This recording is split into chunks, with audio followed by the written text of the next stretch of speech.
So if you've seen some of my recipe videos, you know that I'm cooking whole food plant-based. And one thing with whole food plant-based cooking, when you move to more whole food plant-based cooking, or if you completely move to cooking that way, I think it's important to get to know your spices. Use them in different dishes, make different dishes, have fun with spices. Because a lot of people, when they start changing to a whole food plant-based diet, the first complaint in a lot of cases is that it's bland, but it doesn't have to be. Just using your spices will give you plenty of options. And what better in today's time with COVID to do some culinary travel around the world and make dishes that are specific to the different parts of the world. Today we're going to make Chana Masala, which is an Indian dish. And I've traveled to India several times over the years, and I love their dishes and the different spices that they use. Actually, the first time when I traveled to India was for 2 weeks, and they had me eating different dishes every single morning for breakfast, lunch, and dinner. And eventually, about a week and a half into it, my stomach gave up because I wasn't just used to eating all those different spices, probably. But talking about spices, today's video is sponsored by Nature's Food Patch, and they have a great bulk spice aisle. If you're not familiar with it, I'll put it up right now. And as you can see, there are a lot of different spices that you can pick from. And the nice thing about it, about the spice aisle in general, is that you can actually buy whatever you need. You don't have to end up with an entire bag of ingredients or a jar of a particular spice. You can just pick up what you need for a particular dish if you make something new. Another great thing about the bulk aisle is that when you start buying your spices, you probably want to buy something that will last you for about 6 to maybe maximum 12 months. Because eventually, I don't think spices have an expiration date, but after about 12 months, they definitely lose their potency and their flavor. The other thing that I personally have been doing over the last several years is moving from the ground up spices to the whole seeds. And the added benefit is that the whole seed will stay fresh longer, which of course gives you more flavor, and you can actually toast them. So let me show you what you can do at toasting the coriander and the cumin seeds that we're going to use today in this dish. So first of all, you need to heat up your frying pan. Make sure it's nice and hot. And then you add the spices to it and make sure that you continue to move them around. And especially with the cumin seeds in this case, because it's a very delicate seed. The coriander is much bigger, but the cumin, if you leave it too long on a hot frying pan, it will burn, and that's one thing you will avoid. But if this was smell-o-vision, you will definitely, after about 15-20 seconds, start to smell the aromas that will be released. And then when you finish toasting your spices, you can put them in a mortar pestle, or you can put them in a coffee grinder if you have a dedicated coffee grinder for spices. But then you can just grind it all up, and you will have, compared to the ground up spice, a complete different flavor. So what I'm going to do is I'm going to prep all the other ingredients.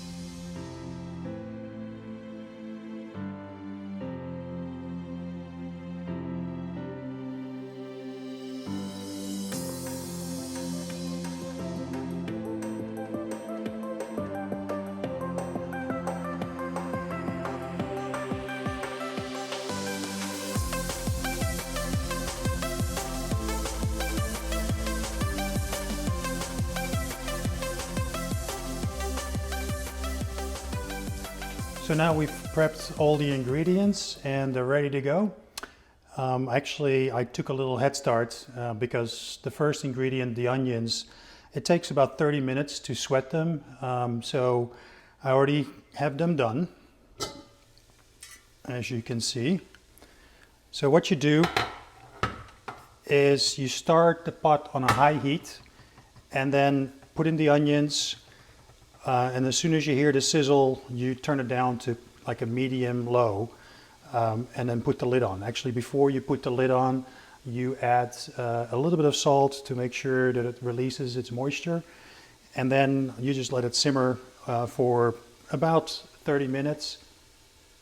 During that time, you can cut up all the other ingredients, but just make sure that once or twice you check and you just stir it around. If it goes too fast, make sure you have some veggie broth or some water available just to deglaze the pan and give it enough moisture to continue to sweat the onions. So after you've finished sweating the onions and they look like this, the next ingredients you're going to put in is the ginger and jalapeno peppers. And at this point, you're going to move the heat back up to about a medium heat, maybe a little higher. The jalapeno peppers, I used 2, but I made sure that the seeds and the stems are removed, so that actually will reduce the amount of heat that you get from the peppers. Also, one of the spices is going to be the cayenne pepper. Play around with those 2 ingredients based on whatever spice you like. You can see it's going faster right now. So we can add the garlic.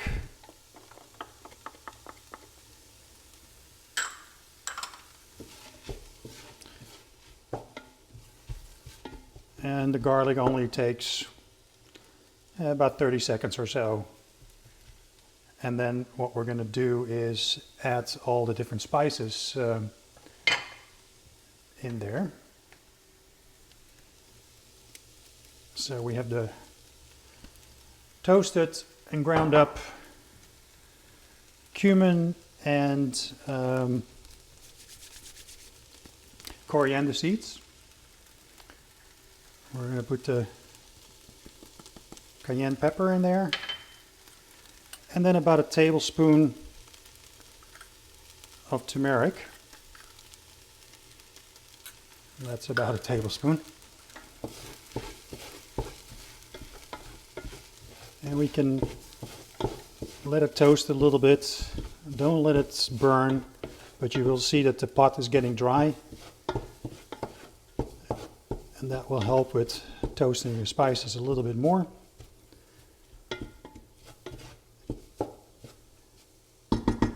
And then the next ingredient, which will deglaze the pan, is going to be the coconut milk.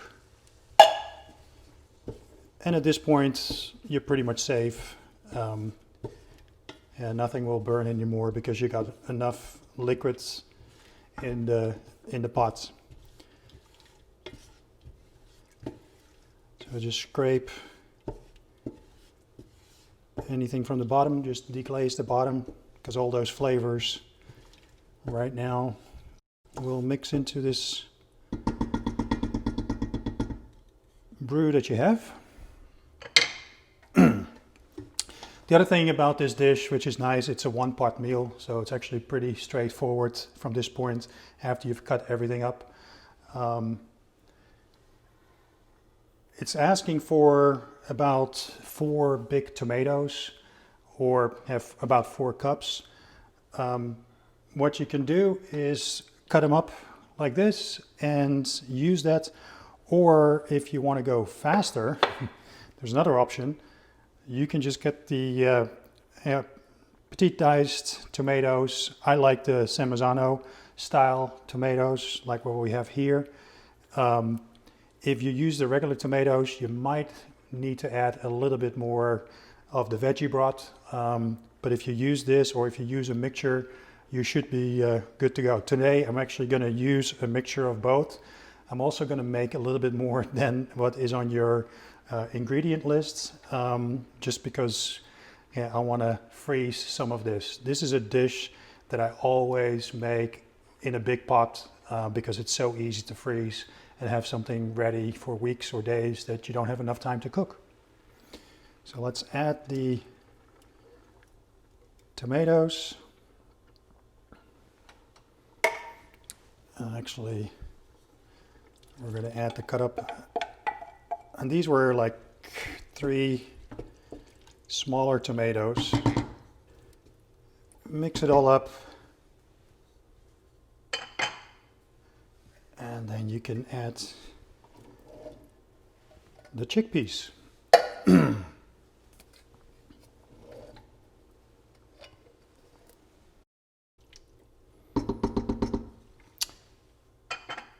And now you just put the lid back on and let it simmer for probably another 10 minutes or so. And after those 10 minutes, what we will do is we're going to add the cilantro, and we're going to add 1 lime, the juice of 1 lime, and then let me check, yep, and then we're pretty much ready to go. So after it's been simmering for about 10 minutes, you can turn off the heat.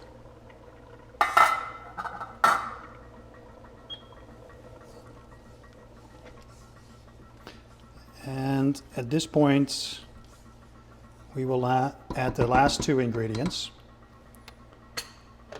We'll add the juice of 1 lime. And then 1 bunch of cilantro, chopped up. Normally, I would leave a little bit of cilantro to garnish the dish. In this case, I'm actually going to freeze all of this. So, and as I said, this is a great dish to put in the freezer. So hopefully, this is a dish that you're going to put on your list to make.